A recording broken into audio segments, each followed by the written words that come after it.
So 2021 is probably the best time to start playing No Man's Sky if you never gave it a chance, or even more so if you're a veteran at the game and maybe took a break for a few months or maybe over a year. Well, with the start of the Expedition Season 2 called Beachhead, right now is the best time to start playing again. You will get some really awesome exclusive rewards at a much faster pace, and I also want to talk about some tips and tricks that you can use to make the seasonal challenges way easier and way faster. So without further ado, let's jump right into it. Now, for those who are uninitiated in what expeditions are, these are basically new types of events that were added with the expedition update in No Man's Sky a couple of months ago. Season 1 already ended a couple of days ago, but Season 2 just started. It's a little bit shorter because it seems that right now it is a prologue of something big that is likely going to happen this summer, but this challenge track right here is what is specific to these expeditions. So every new season you start with a new save file and you have to complete these achievement tracks right here for additional rewards.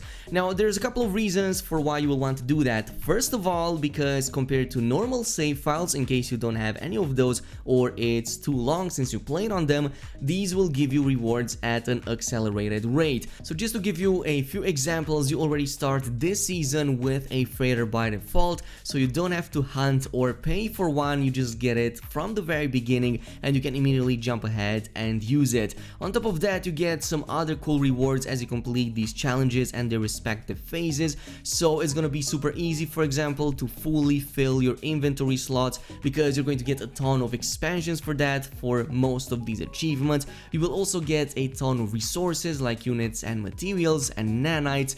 But most important, you will get some permanent unlocks that you can no longer get in the default version of the game because they might be inaccessible or they might be too expensive and you can't get that specific resource. Like for example, Phase 4 completion gives you the armored shoulder pads, chest piece and leggings from an armor piece that is pretty difficult to get anymore because you're going to have to farm for a lot of Quicksilver to even afford these pieces. So yeah, let's get started with some of the tips and tricks that you should know, and I want to start things off with one for the veterans, especially the ones that already completed the entirety of the previous season expedition and even got that golden vector ship. Because if you go at the synthesis bot, you can actually claim this ship on your new save file. Yes, that is going to be account wide, and it took me a little bit of while to figure this out, but I was running with a C-class hauler that I got from the very beginning, while this one was staying there waiting to be claimed,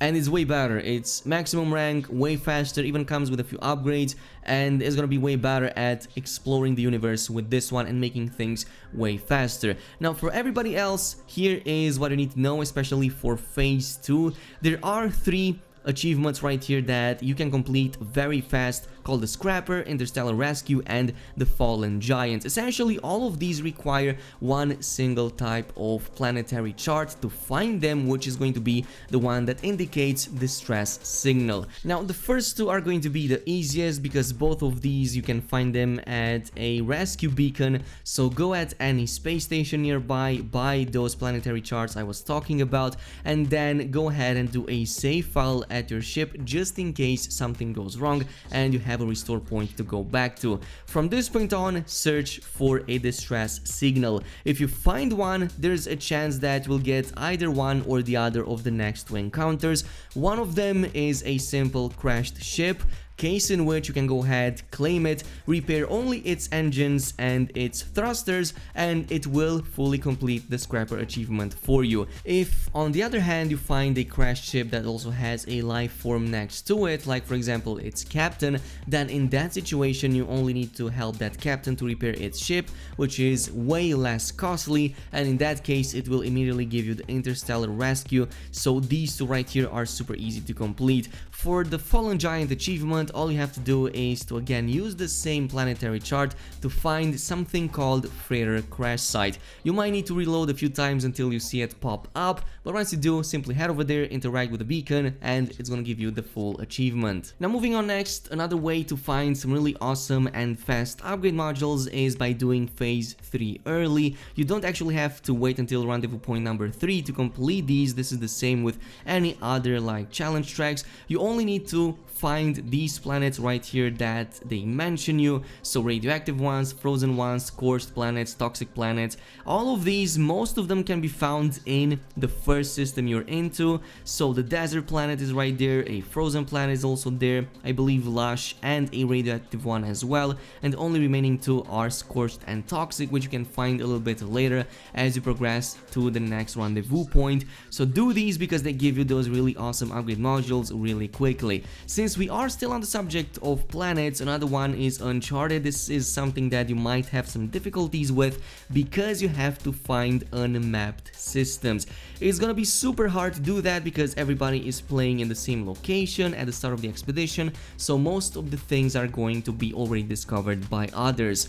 But not if you play in offline mode. So what you can do is, before even starting the expedition, make sure that you are completely logged off from the internet, or if you're on Steam you're playing in offline mode, and then start the expedition track. Reason being is very simple: as you don't have an internet connection, the game won't know that you're not the first person to discover these systems, so they will appear undiscovered for you, which means that as you naturally progress to the next rendezvous point, you will get the Uncharted Achievement anyway without having to worry. And you will still keep it, by the way, once you log back onto the online servers. It's just that the names will be updated with the person who was the first to discover them once the database gets updated, but you still keep the achievement. Now, moving on onto the same phase 4 right here, you will see that there are 3 achievements exclusively related to learning alien words. Now that's going to be 30 words in total, or 10 for each of the 3 civilizations, and it might take a while if you exclusively go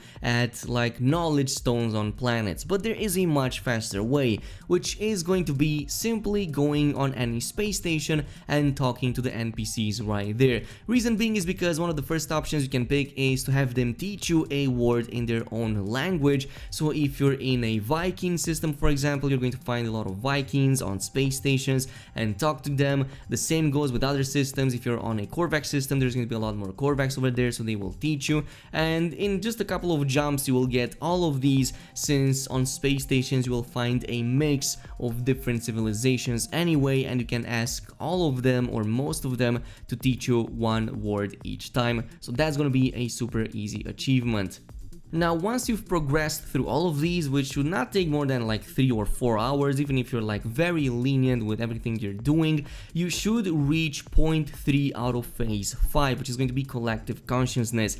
This one is a community event, which means that everybody in the player base has to contribute to it, and it will naturally progress. It is currently only at about 1% completion, so it might take a little while, maybe a few weeks, until we reach that point and get the myth beacon. So in the meantime, here is what you need to know about this and how you can contribute to this as well, since it's also a part of the milestone achievement. So as soon as you reach phase 5, rendezvous point number 5, you'll be rewarded that historiographical dosimeter, which is used at monoliths and ancient plaques to calibrate it and feed it to Nada and Polo. Even the next achievement after it actually requires to calibrate it 3 times, so here is what you need to know. Essentially, just go back at any space station, buy a planetary chart that mentions ancient alien artifacts, and from that point on just search for alien plaques and monoliths. Once you go to one of these and find it, you can interact with it, and the first option at the top is going to be a new one,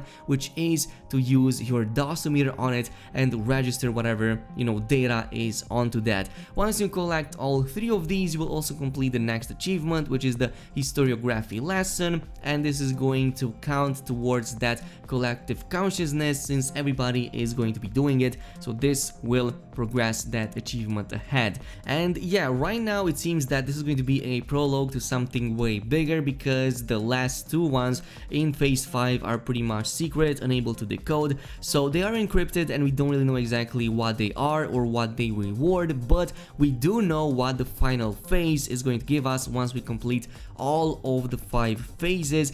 And it's probably going to be one of these really awesome max rank freighters probably with a really awesome decal or skin that you can't find in the game in any other way. It's going to probably be very similar to the ship that we got in the previous season with a really awesome golden accent, unique one, and you can't get it in any other way, but it's also claimable on every single one of your save files, no matter if they've done an expedition before or not. So this is going to be super awesome, and it's very likely that we will also complete the rest of the armored set as well. Probably at least one of these 2 achievements that are last over there might include the last 2 remaining pieces of the armored set. So like overall really amazing rewards. So yeah, this is it. Definitely go ahead and check it out. Let me know down below if you completed it or not, and what do you think we're gonna find out in the next update or whatever next event is going to be like. Thank you so much for watching, and I'll see you guys in the next one.